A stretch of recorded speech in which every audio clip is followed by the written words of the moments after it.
So right here we got a Trail 90 that needs some work. Customer said it doesn't start. He had it running and now it won't do nothing. So it's either spark or fuel. All right, so this is a customer's CT Trail 90 that they got. I tried kicking it over yesterday. It wasn't getting spark. I did some research, and if the battery is too low, you won't get spark even with the kickstart. So I had the customer bring over the battery from his other Trail 90, swap that, and now we got spark. Another thing that I gotta fix though is the spark plug wire. I gotta solder that back together. But we do have spark. So now it's a fuel issue. I'm taking the manifold off. I'm gonna pour a tiny bit of gas down there and see if she'll fire. Okay, update on the CT90. It didn't have spark, so like I said, I swapped the batteries out, and then I was getting spark to the spark plug boot because I had my hand over it and had my girlfriend kick it over, and it shocked me. So now when I put the spark plug to the cylinder and try to look for spark, there's no spark, so I'm assuming it's the spark plug. So we went to AutoZone, got a new spark plug.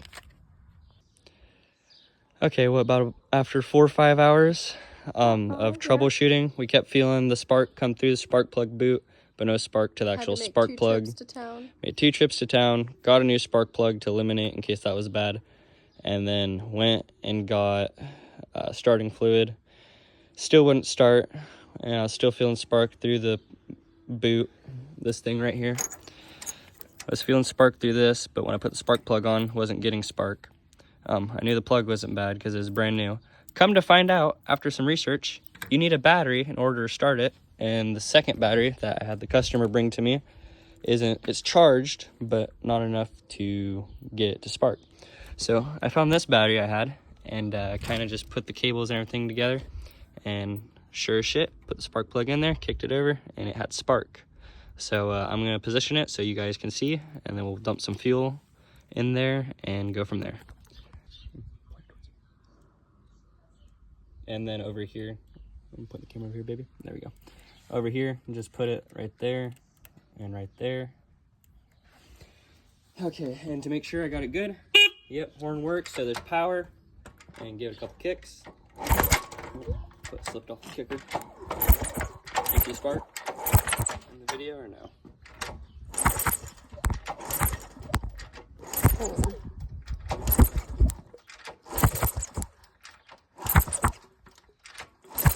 Oh yeah, I could see it in the video.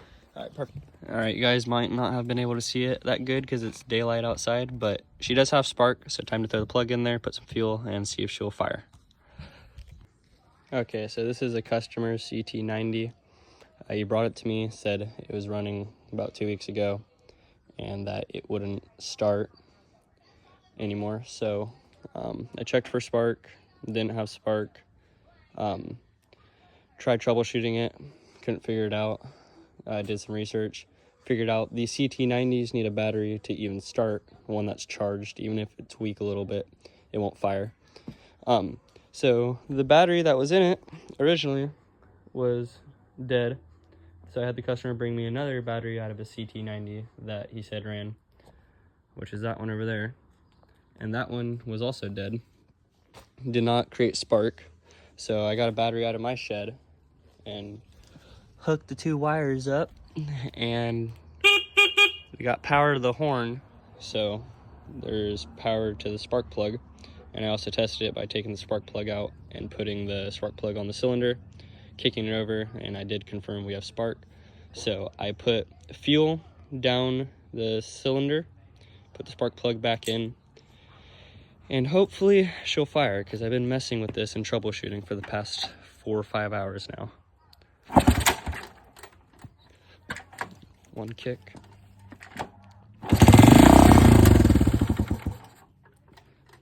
Well, she fired. So I know now that all along it was a electrical issue. Yeah, she popped a few times. She starts now. Okay, we're back working on the CT90. I did get it to start by pouring fuel down the cylinder spark plug hole and connecting the other battery I had to it.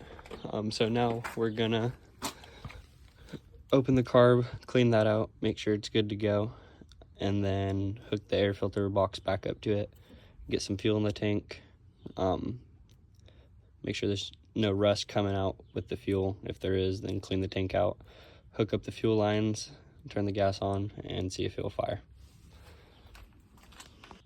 So to take the carb off, it's two things, well, three things I guess, but it's 2 bolts and then the throttle. So these are 10 millimeters. Just take those off, back them out, the carb will slide right out, and then just take your throttle assembly out, screws right off, and pull it out, move it out of the way. Okay, just got the carburetor off, and for this model, the screws are located on the top. Take the 2 screws off, float bowl drops out, and then we'll see from there. Alright, we just got the float bowl off. There's the pilot jet, and then the main jet. And this is the float, and then we have a float needle in there.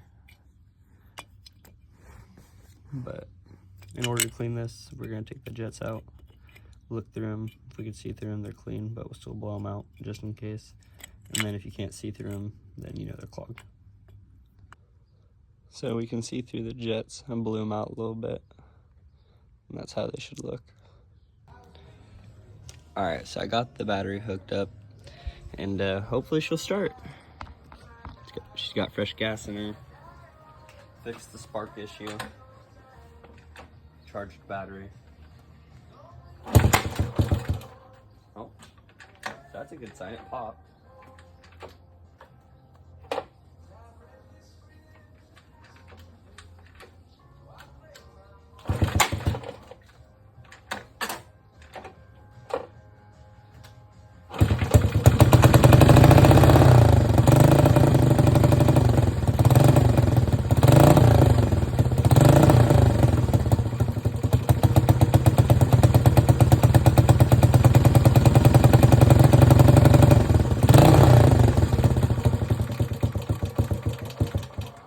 Okay, so the carb needs tuned a little bit, and the throttle's a little sticky, so the slide stays open, but other than that, it runs good.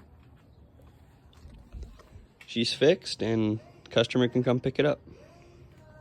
Alright, and to tune the carb, it's pretty easy and simple. You got a fuel screw, your idle screw, and then there's a clip inside the slide, but that's stock. Most people don't usually mess with those. So we're going to focus on the idle screw and the air screw. Now sometimes carbs will have a fuel screw located on this side where the fuel goes in. This is an air screw because it's located on the air intake. So with most carbs, you want to start off with 1.5 turns out and go from there. This one is going to see how many turns out it is. So that wasn't even half a turn. That explains why it wasn't wanting to run unless we gave it throttle. So now we're going to do 1.5 turns out. It's half. That's 1. That's 1.5. All right, and let's start it and see if that is better. All right, so let's go ahead and start this and see if it runs any different or better.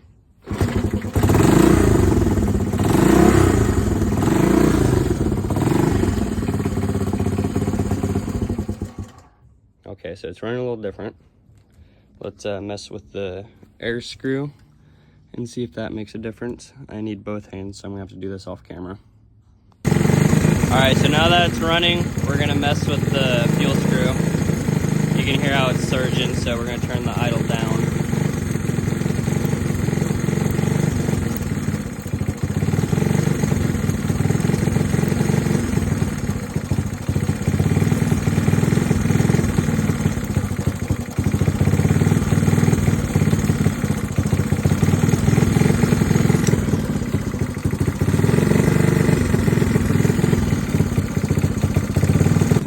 Alright, we have one more problem that has showed up. It was running flawlessly until about 10 minutes ago. I just thought of what it could be. It could be an air leak from either right here or right here. So we're going to spray some starting fluid and see if it kills it. So there's no air leak right there. Alright, let's test right here. Yep, there's air leak right here. Alright, so I got the paper gasket put in there. and she already runs better.